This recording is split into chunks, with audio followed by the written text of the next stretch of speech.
I realized I was codependent and I started doing the research, that's when I knew I had to write a book about codependency. Thank my experience with him for teaching me what I needed to learn, which is ultimately to let go.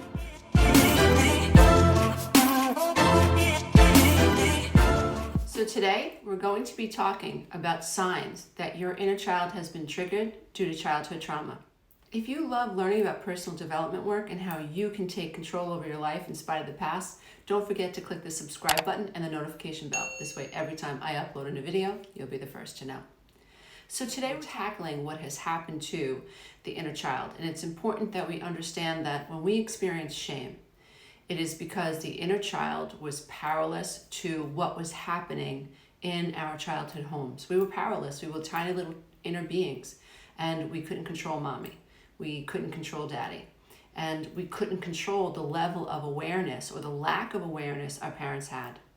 When our parents lived below the veil of consciousness, when our parents are addicted, when our parents are emotionally dysregulated, when our parents carry their own childhood trauma. Parents are supposed to anticipate the needs of their child. Parents are supposed to make a child feel safe, make a child feel warm. But so many of us who experience inner child shaming haven't had those experiences. And as adults, we don't realize how these inner child wounds are resurfacing in our adult life. So my slogan is, it's not you, it's your programming. So what does that mean? I think it's vitally important that everybody understands that below the age of 7, children are in a theta brainwave state. That is a hypnotic brainwave state. That is a time of rapid downloading. The brain is like a computer in that sense. It downloads all this information from the outside. Your little brain, before you were 18 months old, needed to decide if Earth was a safe place or an unsafe place. The shame that you experience, the feelings of not feeling loved, the feeling of shame, the feeling of being rejected, the feeling of, oh my God, this place is unsafe, caused your mind to develop certain patterns and programs that were meant to keep you safe as an adult. The problem is that we are not as conscious as we think we are.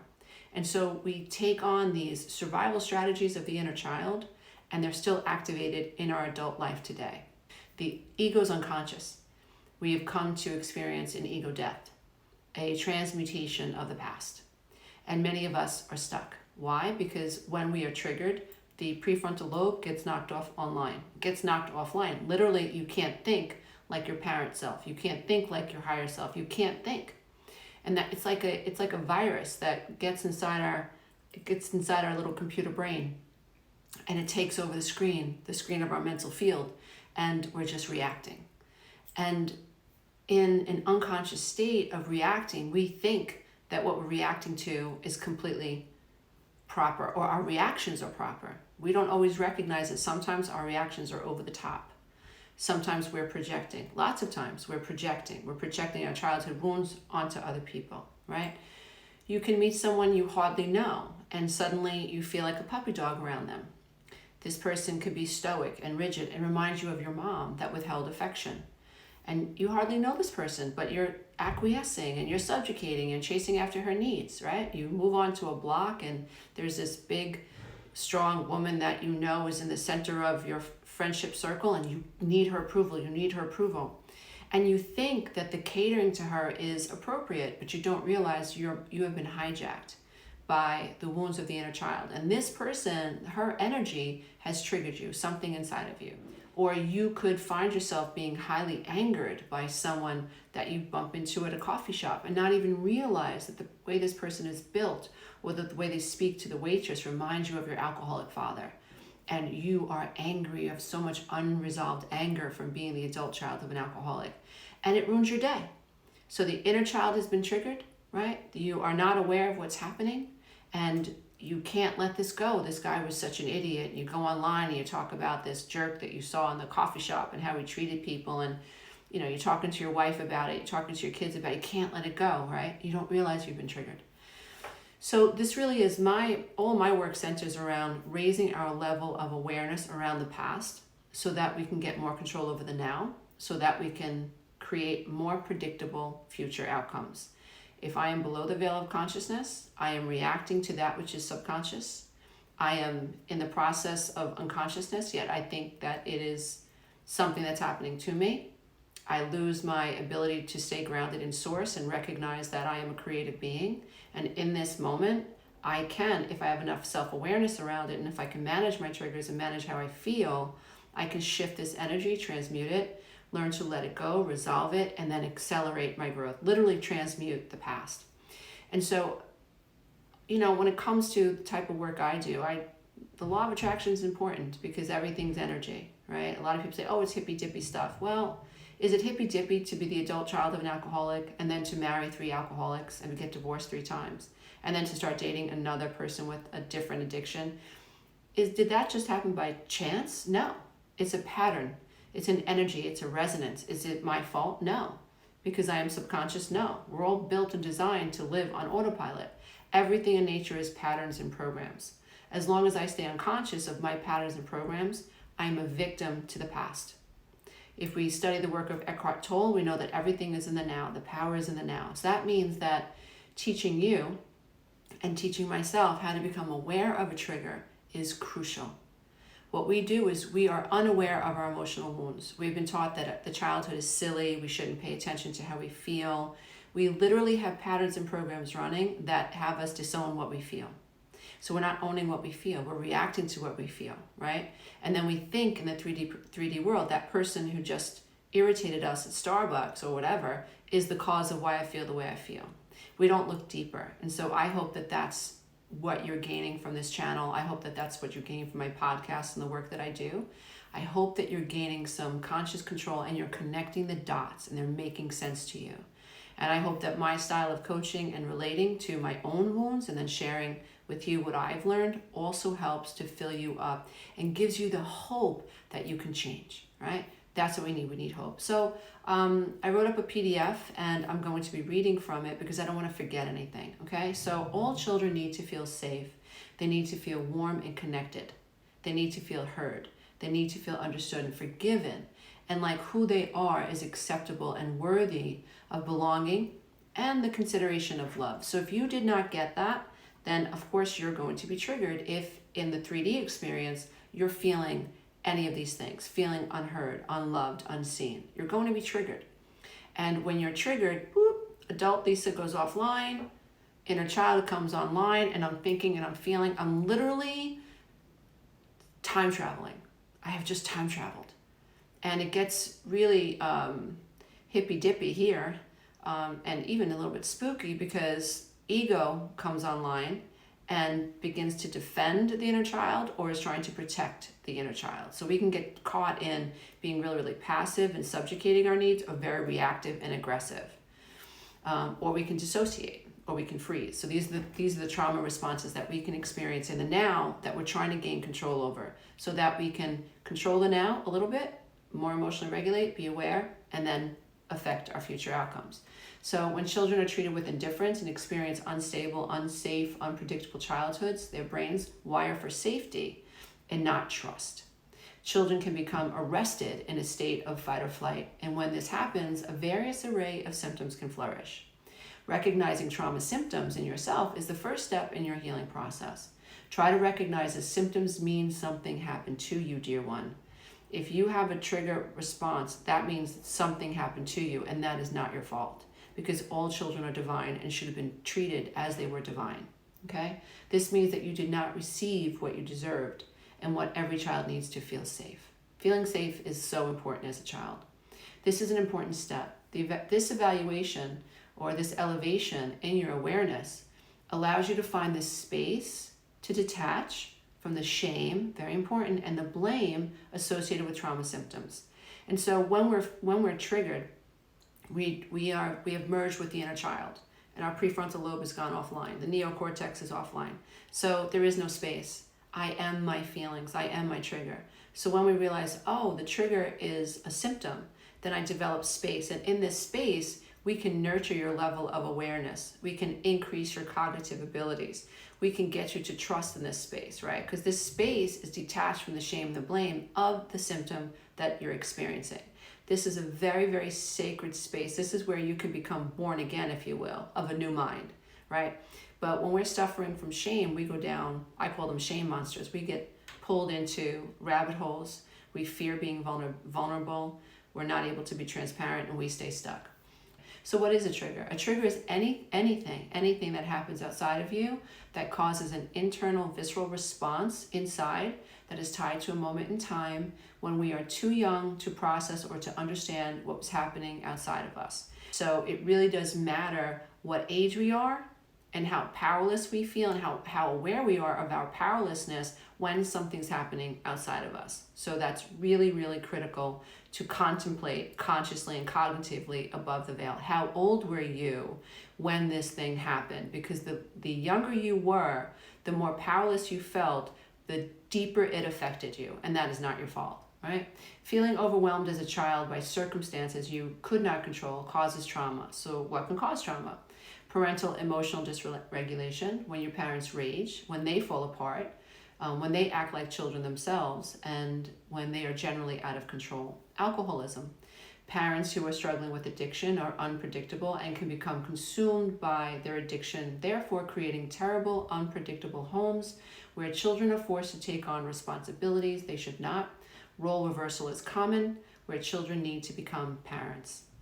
Abuses of all types can cause trauma. Children who experience adults as people who perceive them as unworthy of respect internalize these perceptions and soon believe they are unworthy of respect. They either expect to be treated with disregard and or they deny themselves what they need or deny they have needs altogether.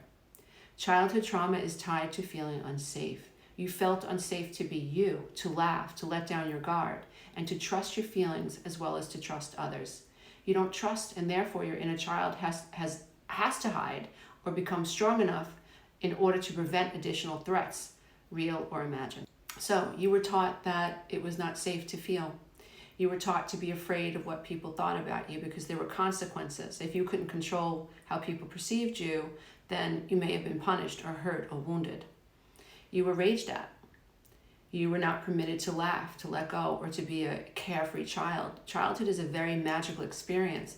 That's where you are playing with all of your innate gifts, these all innate prompts, these visceral prompts. And healthy parents know to just let that unfold in you, and they honor it.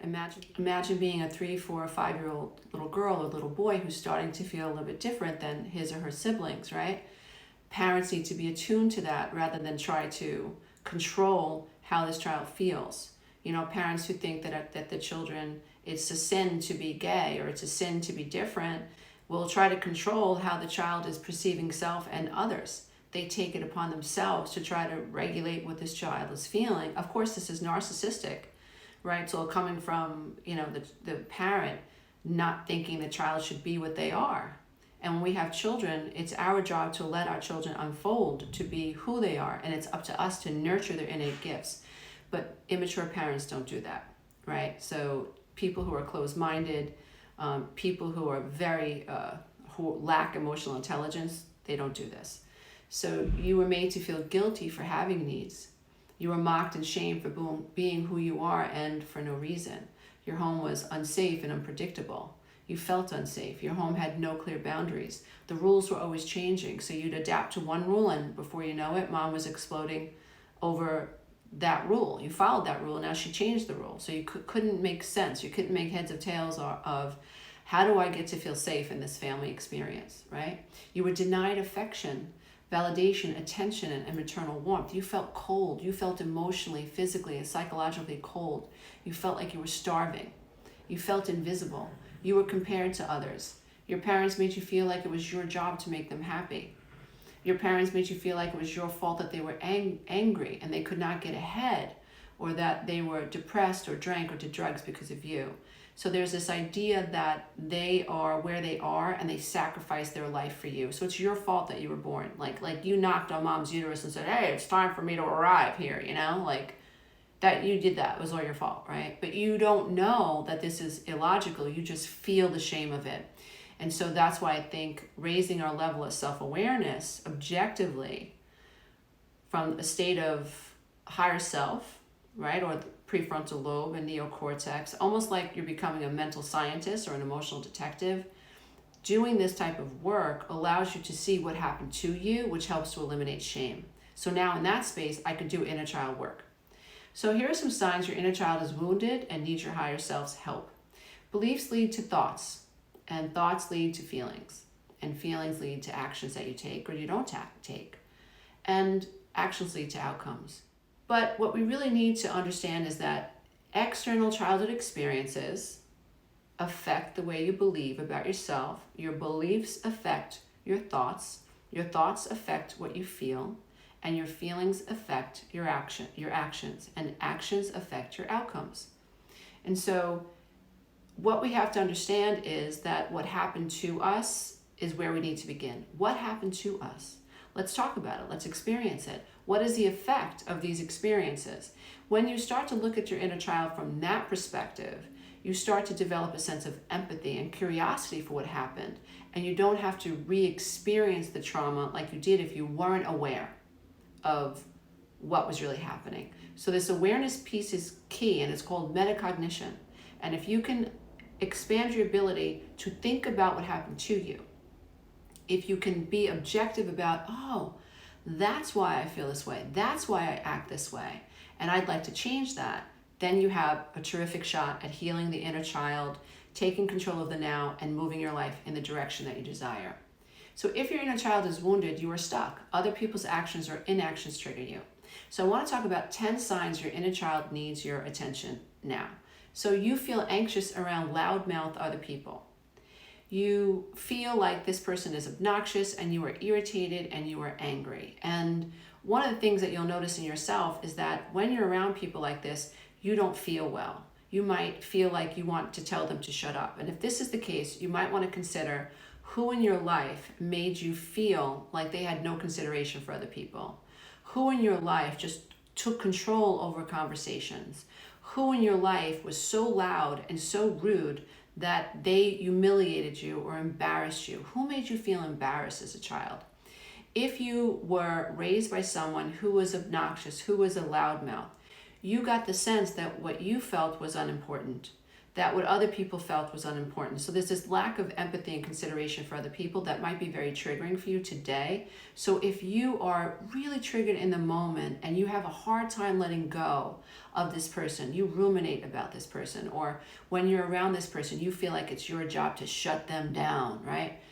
Or you are at a point where you're afraid of being around this person and you are now avoiding this person. It might be a great strategy, but what I'm trying to point out is if you, as an adult, remember you're an adult today, if you are responding very viscerally to people who are obnoxious, right, and it's hard for you to let that go, it might be time for you to figure out who do these people remind you of from the past. So chances are someone in your life showed little regard for you and your family.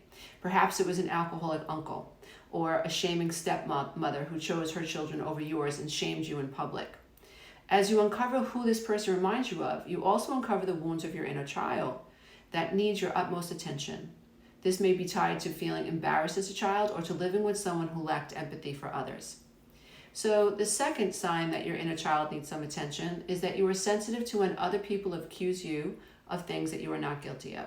If you find that over and over you react strongly to someone who accuses you of something you did not do, and especially if you are someone who, I call them dead horse beaters, this is someone who just can't let it go, can't let it go. You hear the story over and over, and I've been guilty of that myself, because sometimes people just say and do things that you can't wrap your mind around. But I think when we have wounded inner children who have been subjected to persecution, unfair and unjust persecution as children, and that is unhealed in us, we have an unmet need of feeling understood, we can still be triggered in the now, which means that someone else has power over us. Someone else has the ability to knock us offline and take us out of a grounded state. And so last night I had a vision of my higher self, like being, maybe awareness being, let's say 10 inches off my crown chakra. And I had this idea that metaphorically, as I raise my level of self-awareness, imagine that my level of self-awareness, my state of consciousness, is tied to all of my chakras. And that as I gain self-awareness, my chakras start to come into alignment. So this idea of healing the wounded child puts you in a very powerful position, because as you heal, other people have less control over you. And I think that's really exciting, and we get to stay grounded. So that really is the goal. However, when we find ourselves really being upset by someone who has said something or accused us of something that we didn't do, we have to recognize that we may have been unjustly persecuted by a raging parent who projected their emotional unresolved trauma upon us. The problem is the trigger is an experience of the past. It's subconscious. And so as long as we continue to react to being accused of something we didn't do, we remain stuck repeating these childhood faulty programs. We feel like we have to defend ourselves when we really don't. We end up engaging with toxic others in unhealthy dynamics instead of detaching and letting go. Another sign that your inner child needs some help is that you are highly agreeable, and people you know have told you that you need to set boundaries. So shame leads to codependency. And when we are codependent, we are living below the veil and do not realize our behaviors are rooted to the desire to get our unmet needs met. When we are codependent, we people please to avoid being abandoned, but we can also become highly critical of others when they do not meet our unconscious needs. Codependents often hold the belief that others should just know what we need. I know I did that, especially in my first marriage. I just thought that if I do everything for you, you should naturally know what I need. But the truth was, I didn't even know what I needed. I was just playing this codependent game. Codependents often hold the belief that people should read their minds. This is a mirror for a childhood wound. It's subconscious, but it's a mirror to a wound. The wound is feeling unseen by our parents. So children are not supposed to ask to get their needs met. Parents are supposed to know what the child needs. Parents are supposed to be attuned to the child. And we carry this idea that you should just know me, dude. Like, you should just know what I need. And why aren't you meeting my needs? And we can get caught up in trying to change someone.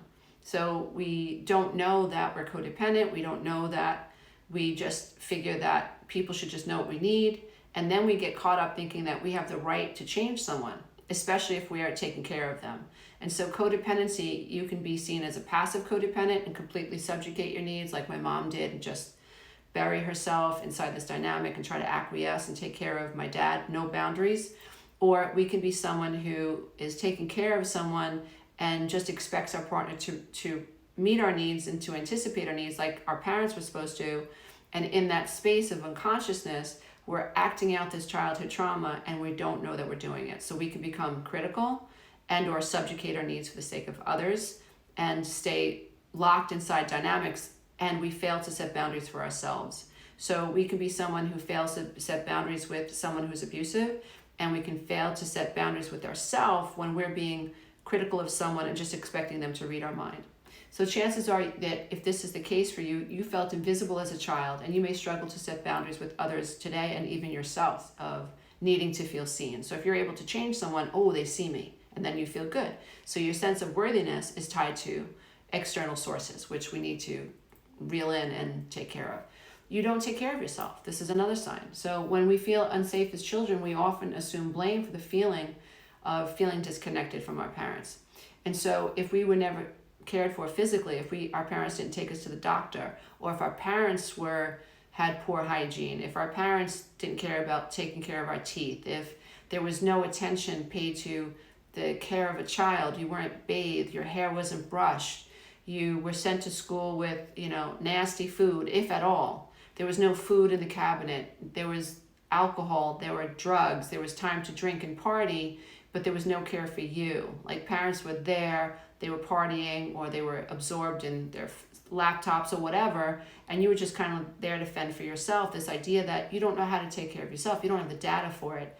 So as an adult child today, you're not taking care of yourself. You don't know how to put yourself first, and that's really not your fault. So chances are, as a child, you learn to feel unworthy of love and respect. Your lack of taking care of yourself may be tied to the absence of attention paid to you as a person, as a valuable human being. How do you know that you're worthy except if your parents treat you as if you are? And if your parents are treating themselves poorly and they're ignoring your needs as well as their own, then you don't have any data for taking care of yourself. So number 5, you feel like you need to be heard and you fight to be understood. I know that this was one of my issues. So if you have a wounded inner child, you may fight to be understood by others. You may find it difficult to let go when you feel misunderstood. We forget that people can only experience us as 3D human beings to the level of their level of self-awareness. We forget that when people are accusing us of things that we're not guilty of, or they're misunderstanding us, or they may even be gaslighting and blame shifting, playing that narcissistic mind game, we forget that the person we're dealing with can only meet us where they are. And we fail to take on stock of the idea that this is a trigger from the past, and that in the now, we can recognize that this person may be toxic for our mental health. This person doesn't get me, will never get me. They're stuck at this level of self-awareness. I really don't need to defend myself. You might be someone who writes a bunch of emails or never lets go of the text chain. You just keep going, or you keep these Facebook messages going. You're trying to prove your point. It may be because as a child, you were often persecuted for things you did not do. So you felt misunderstood. You may have been punished for breathing, for walking and talking. If you had siblings that lied to get you into trouble, or if your parents were distrusting and they never listened to you. As an adult, you may be triggered when it is suggested that what you said was misunderstood. So you have this need to feel understood because you never felt understood as a child. Number 6, happy people piss you off. So when your inner child is wounded, happy people, when you see them in your environment, might trigger you, might upset you. As a child, you may have compared your life to other people. You may have found yourself envious and angry at the little girl down the block who seemed to have a wonderful relationship with her family. And your ego may be stuck projecting anger upon others as a way to avoid feeling sad. Remember, ego has a bunch of defense mechanisms, all designed to protect us from feeling too bad, right? So it's a very sophisticated yet simple design that the more we understand it, the better we have control over ourselves. So chances are, if you are upset when other people seem to have what you want, this means this experience is something you did not have. You felt loss of it. Jealousy is a sign our wounded inner child needs attention. So jealousy is tied to feeling ashamed of not being able to acquire what other people have. When we take the time to get to the root source of envy, we inevitably happen upon a wounded inner child who was only trying not to implode due to emotional neglect. And in that space, we're able to cry, we're able to have empathy for the little girl that we were, and in that space, we're able to reparent the wounded inner child with love and affection and empathy and understanding. So number 7, you are a crusader for underdogs and feel powerless to change the world. Now, empathy is a wonderful thing, and feeling compelled to be a voice for underdogs is also a beautiful and wonderful thing, but not at the expense of yourself. So if you feel driven to do this and you can't sleep and you can't eat and this is all day long and you're losing yourself, you might understand that you are moving from perhaps a position of a place inside of you that is very wounded, that is unhealed, and these needs have gone unmet. So you've lost your center, you've lost your balance. Your desire to help people might even be pushed into the illogical or irrational realm.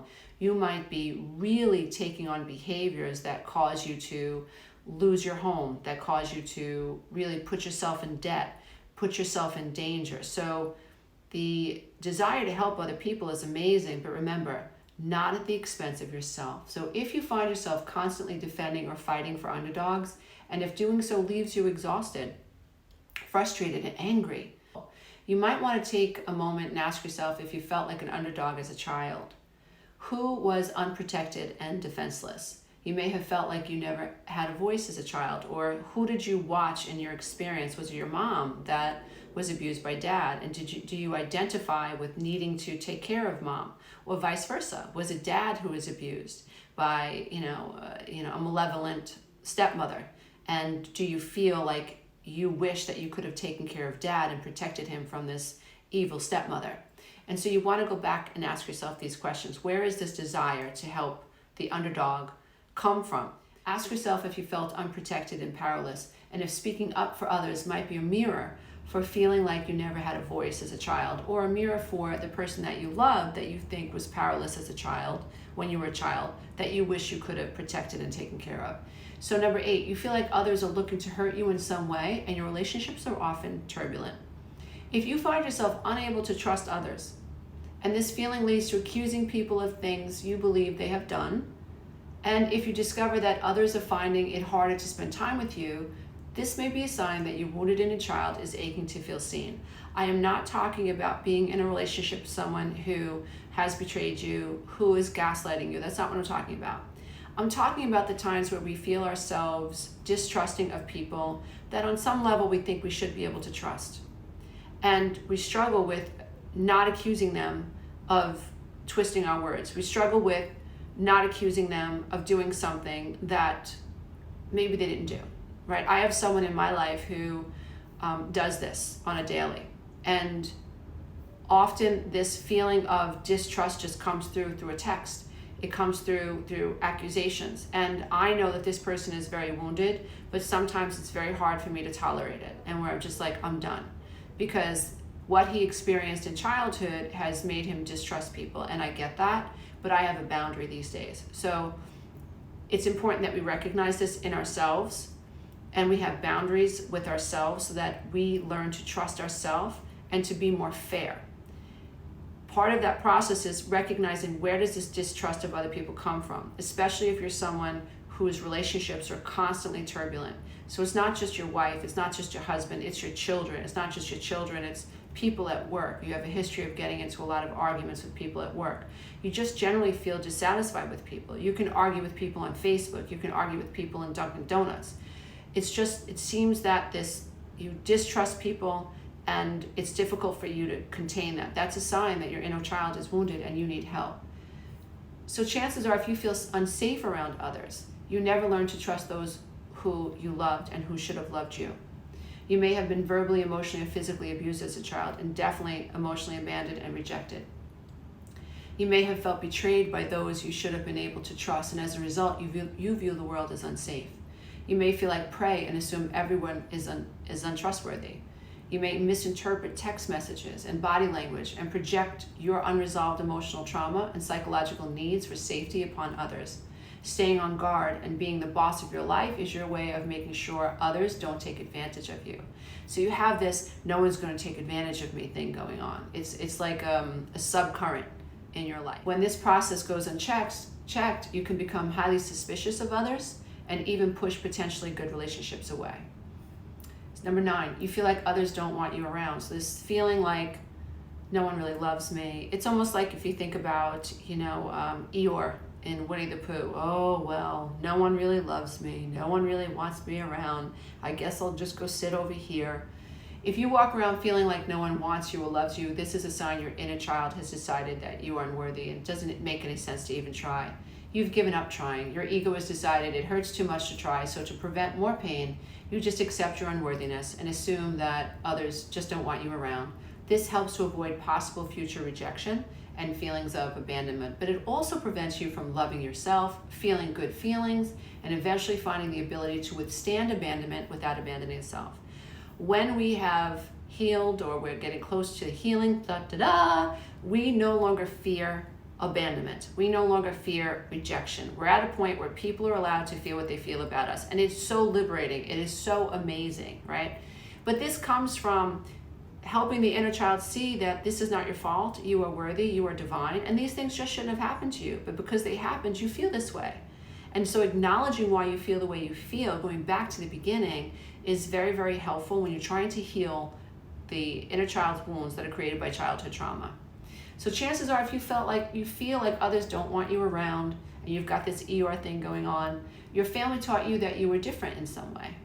You learned to believe that everything was your fault. No matter how hard you tried, you could not gain love.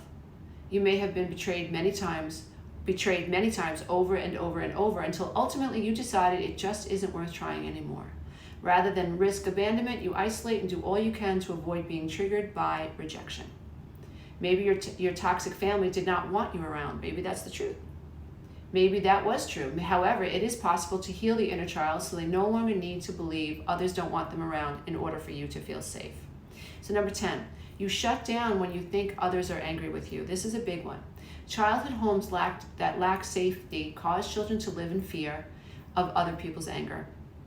When mommy and daddy got angry, bad things happened. We may have been hit, called names, persecuted, punished, humiliated, denied food, or even basic human rights.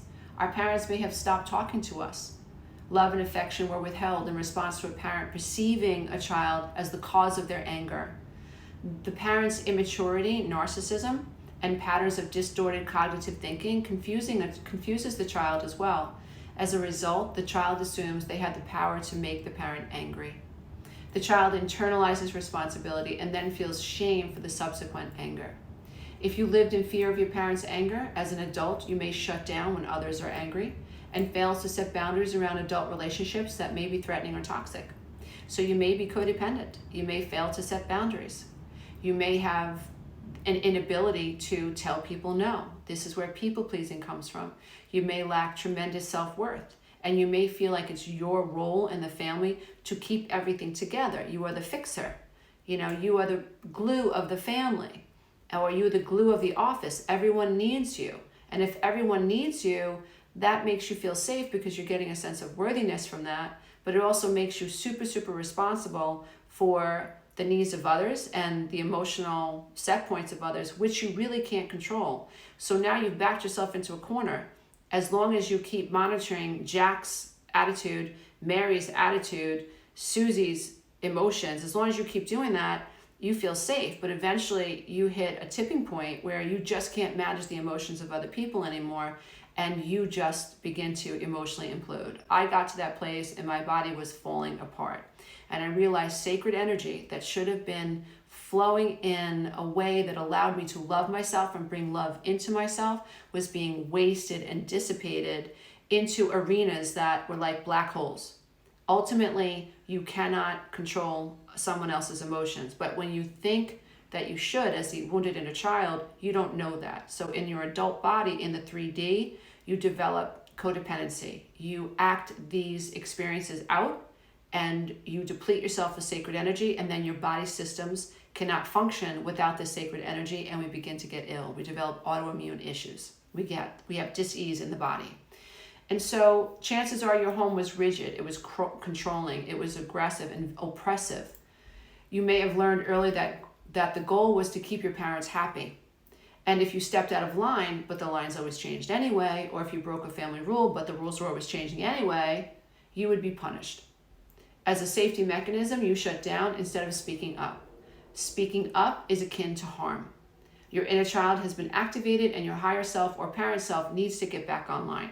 So I wanted to talk about some of the things or some of the ideas that you can ask yourself. In my work, I do a lot of journaling prompts with my clients and in my programs. And so I want to offer you some of those prompts now to see if you can really begin your inner child healing today. So what I would like you to ask yourself is a few questions. What are the character traits of people that trigger you? What are they? List those character traits. Are they loud? Are they obnoxious? Are they unfair? Do they tend to put other people down? Do they exploit other people, or do they exploit underdogs? Figure out what those traits are that upset you. Are they alcoholic? Do they offer people sob stories? Do they play the victim? What traits in other people's trigger you? What kinds of things do they say that upset you? Do they make you feel rushed? Do they say things like, hurry up? Do they say, you're crazy? Do they say, you have no right to feel that way? What are some of the words that they use that trigger you? Identify that. What do these traits and what do these phrases, what do they remind you of? See if you can create some type of an idea of what you experienced as a child and how these phrases and how these character traits may have affected you when you were little. Who do they remind you of? Really, name the people in your life that made you feel this way.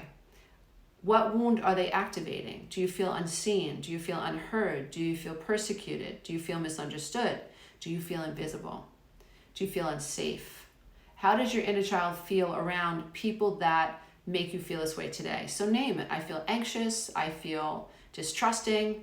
I feel angry. I feel like I want to run away. I feel like I want to isolate. What happens? How does your inner child feel around these people? How old is the inner child who is subconsciously triggered by these people today? Remember that the age you were when you experienced grandma's rejection, or the age you were when you saw mommy, get abused, or the age you were daddy walked out of the house is very important, because the younger you were, the more powerless you felt, the more visceral these triggers are going to feel.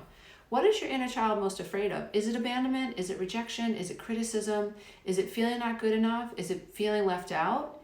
Is it the fear of persecution? Is it the fear of having other people talk about you and not being able to control what they say about you? Try to unwind. What is it your poor inner child is afraid of? A nasty coworker who reminds you of your dad. How does this relationship with this coworker, or your perception or your trigger of this person, how is it affecting you at work? Do you find that you're thinking about this person? Are you subjugating your needs for this person? Are you seeking their approval? Are you sabotaging their work? Are you withholding? Are you nasty to them? How is it affecting your ability to stay grounded in the body, stay in the now, and do a great job at work? You need to know how your actions are being affected by your feelings and your thinking. Remember the equation: beliefs, thinking, feelings, actions, outcomes. So we want to make sure that you're understanding that how you think about this person affects your feelings and affects your outcomes. Your outcomes are the way that you're behaving. And without understanding clearly and finding the space of detachment so you can observe how you're responding to this trigger, you don't have any control over it. So that's what we want to do, is we're raising your level of self-awareness so you can identify how this is affecting you. What were the names of those people that you believe made you feel unsafe as a child? Name them. This is going to help you connect the dots. What does your inner child need today? So let's bring it back to the now. What do you need today? What does your inner child need to hear? What does your inner child need to know was wrong about the way that they were treated? So now this is you reparenting yourself. Were they alcoholics? Were they narcissistic? Were they codependent? Were they immature? Were they people who had their own childhood trauma? What does your inner child need to know about these people? This is now you're raising the level of awareness of your inner child. What behaviors do you need to change in the now in order to help your inner child feel safe, loved, understood, and cared for? So these are the ideas that you, from a more objective plane, a more conscious, right, a more realistic plane, you're recognizing that you do have a wounded inner child, you have unmet needs, you have belief systems that are faulty, you have behaviors that have developed as a result of repetition, observation, and consistency when you were a child that are really the product of an ego trying to figure out how to meet the needs of the inner child as well as keep the inner child safe. And the more awareness you gain around the process of why and how the inner child was wounded in the first place, how you are behaving today when triggered, allows you to develop a higher sense of awareness, higher self-awareness. And in the space of self-awareness, you can develop the ability to heal the inner child. And from that space, once you've acknowledged the inner child, you are free to offer the inner child what he or she always deserved, which is witnessing, accepting, validating, and having empathy for the inner child. So we end up ending our need to please. We end up putting the inner child first. We develop the ability to be logical and reasonable in the now. So if there are people in our lives that we need to set boundaries with, we set boundaries. Even if our knees are shaking, we set a boundary. And we fall back on, I'm doing this for my inner child, right? It is so much easier for a wounded adult child to conceive and conceptualize this idea that I need to protect my inner child than it is to protect the self. So I know that helped me a lot when I really began to see the wounded inner child within me, little Lisa, who just loved and who felt abandoned. No matter what she did, she could not gain the validation and attention and a connection to her parents, and who as an adult was still living out that pattern and program, please love me, please need me, and thinking that if you need me, you'll never leave me. And realizing that was my ego's way of trying to get this unmet need met, this need for connection and belonging.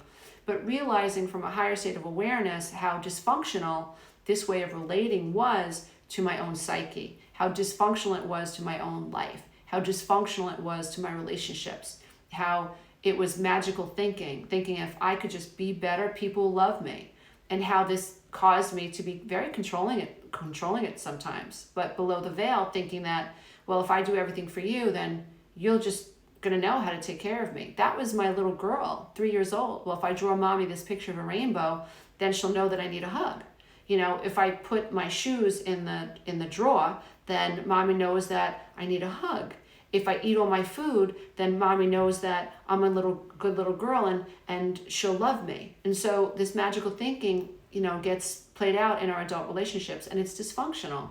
And we oftentimes sabotage what could have been a really healthy relationship.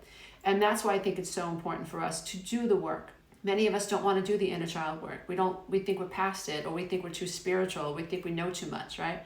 We could be highly intellectual and cerebral and think, oh, this is so silly. Yeah, okay. It's not going to work. When you ignore your foot has gangrene, it just spreads. So if you have a wounded inner child, your wounded inner child needs attention. And I can only hope that this session has given you some tools and insights that you can use to begin this amazing recovery work.